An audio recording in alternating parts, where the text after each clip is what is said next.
Hello, I'm back. 4th of January 2024. We began on the 1st of January by asking a couple of questions and by wanting to know what factors drive the Indian economy. In that context, we had made one principal statement.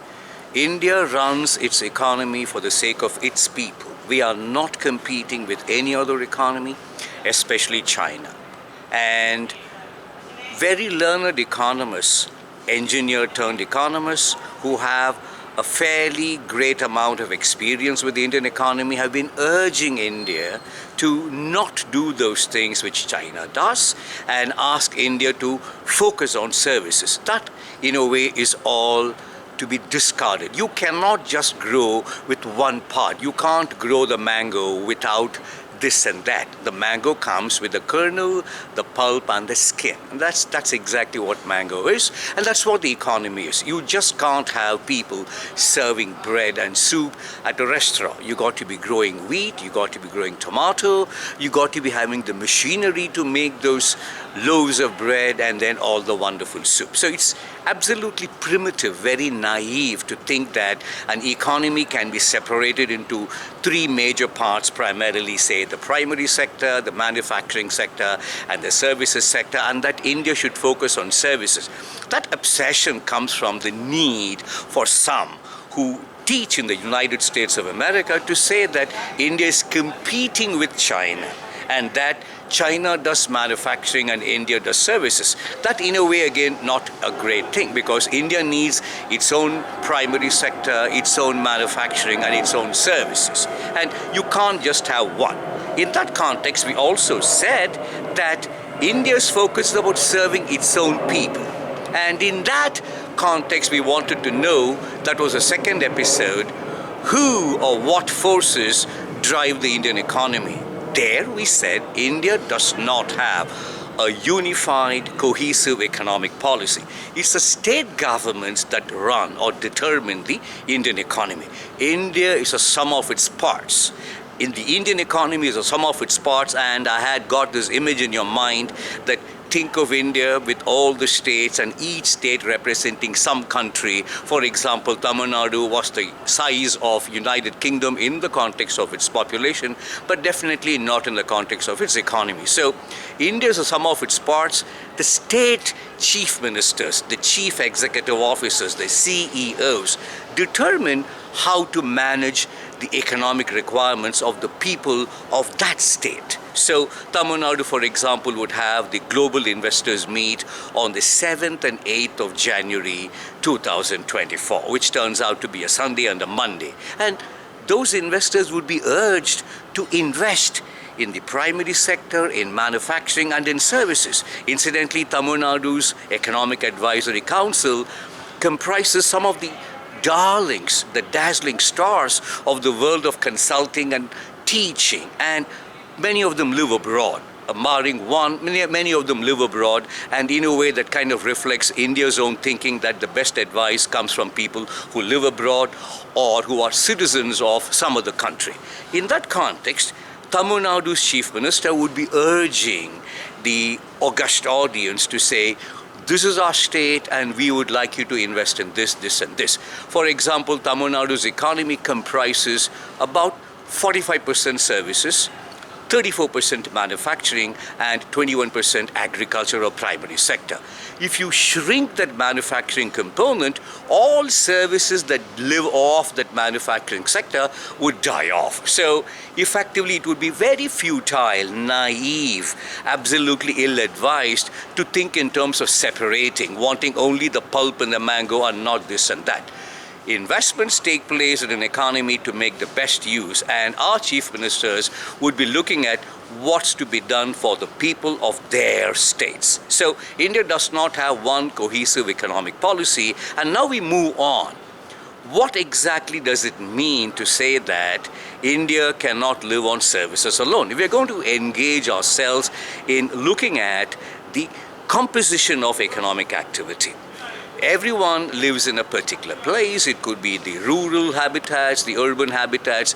We require cars. We also require transportation. Transportation can be classified as services, but you need to make those cars, those motorcycles, those trains, those buses. And then you talk about the food industry. Everybody goes out to have a meal, but then the meal industry is probably services, but then everything else is manufacturing and the primary sector. You cannot have one without the other. So let's examine the three major economies, America, India, and China. They're all comparable in the context of their engagement with the external world.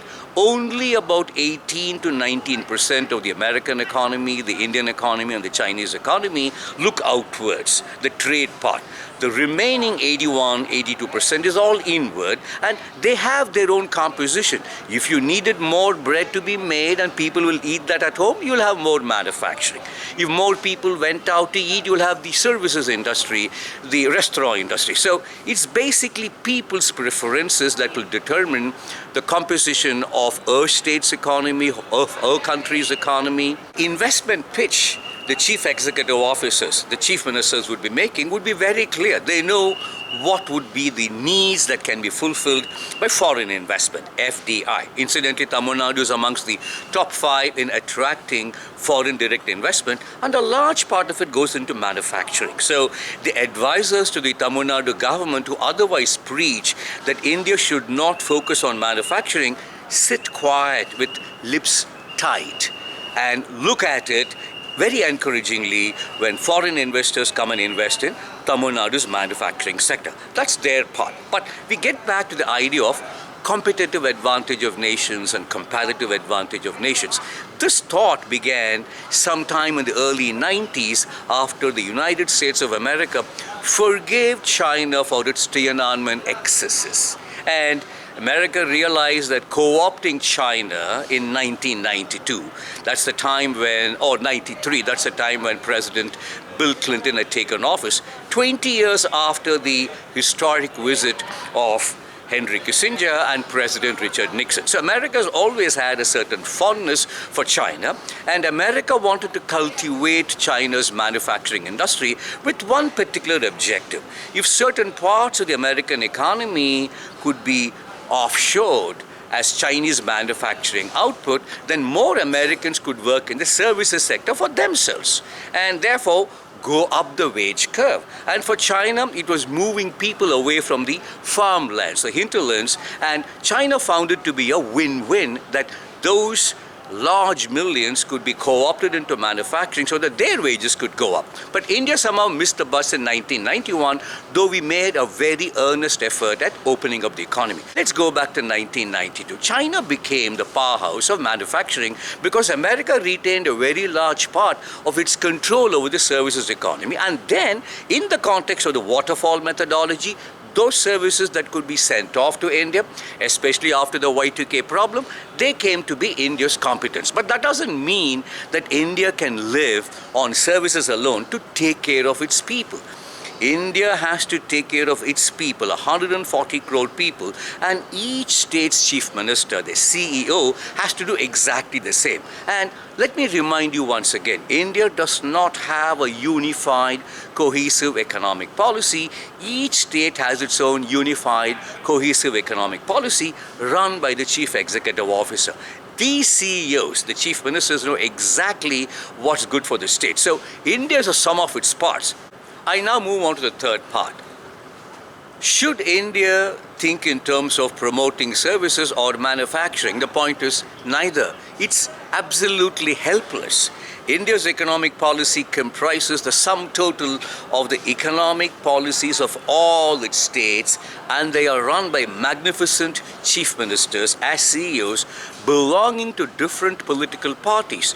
They have to take care of their political fortunes, and therefore they shape the state's economy with their own wisdom. And in this context, those that are attempting to preach to India do not realize that India is totally helpless in the context of translating any one policy. It can be a facilitator, but the states are the beneficiaries. The states would be the ones that understand what's required, even in the context of the production-linked incentive manufacturing. The Make in India effort of the government of India is the states that actually roll out the red carpet depending on what's good for them, what their core competence is, and those investments go there, both from the private sector in India and from the private sector abroad. Essentially, these are all private sector investments. There could be incentives, but the investment decision is made by a third party. It's not the government of India that decides how much to invest and where to invest. It should go up the value chain in services. That will be wonderful, but it's not in India's hands. It's in the hands of the states, it's in the hands of the private sector investors. I repeat, India's climbing up, moving up the value chain, the value addition chain and services would entirely depend on private capital from within and from abroad. And the states are doing a fabulous job, an admirable job in attracting these investors, because the states are also aware that manufacturing imposes certain demands on the land, on material movement, on logistics, on the carbon footprint. They too would like to have the maximum in the context of services, and it's up to the state governments, the CEOs, and the private sector investors from. Hence, the investments in any state would be determined by the state's economic policy. There's nothing called the unified, cohesive Indian economic policy. There could be incentives, but the actual siting of investments would be determined by the private sector investors and the state governments, which have their own priorities. And they're doing a very good job. So the composition of the Indian economy is far beyond the reach of any one authoritarian leader that India is said to have. It's absolutely a figment of Dr. Voldemort's imagination, and I think we should kind of let it go. This hour is very important for India. We have the world's largest population, and we all want to turn out to be the best people in the next couple of years, say by 2047, the world's greatest developed economy, and in that context, we need a lot more outcomes and output from the primary sector with fewer people to depend on it, or a wonderful manufacturing sector and the terrific services sector, especially the non-tradables that would serve us. So let me remind you once again, India, China and America are all very comparable. About 81 to 82% of the total economic output, the gross domestic product, GDP, comprises local activity. The remaining part, about 18% or 19%, looks outward, the trade-related part. So with that, we move on tomorrow to the multiplier. Where do you have the jobs multiplier? And that would be what the chief ministers, the CEOs, would be looking on. The states in India are not competing with China, remember that. The states in India are competing with other states for investments. That's one part. The second part is to serve their people with great diligence and wisdom so that their political fortunes look brighter and brighter. I welcome you to Tamilnadu's Global Investor Meet, the 7th and the 8th of January 2024.